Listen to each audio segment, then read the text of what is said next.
أعوذ بالله من الشيطان الرجيم. بسم الله الرحمن الرحيم. واتل عليهم نبأ إبراهيم إذ قال لأبيه وقومه ما تعبدون قالوا نعبد أصناما فنظل لها عاكفين قال هل يسمعونكم إذ تدعون أو ينفعونكم أو يضرون قالوا بل وجدنا آباءنا كذلك يفعلون قال أفرأيتم ما كنتم تعبدون أنتم وآباؤكم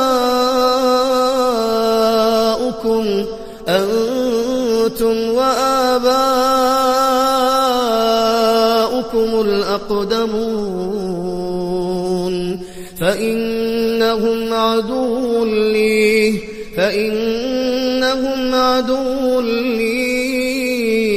إلا رب العالمين الذي خلقني فهو يهدين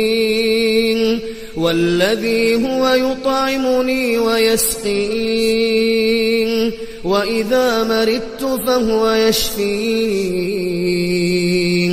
والذي يميتني ثم يحيين والذي أطمع أن يغفر لي خطيئتي يوم الدين رب هب لي حكما وألحقني بالصالحين واجعل لي لسان صدق في الآخرين واجعلني من ورثة جنة النعيم واغفر لأبي إنه كان من الضالين ولا تخزني يوم يبعثون يوم لا ينفع مال ولا بنون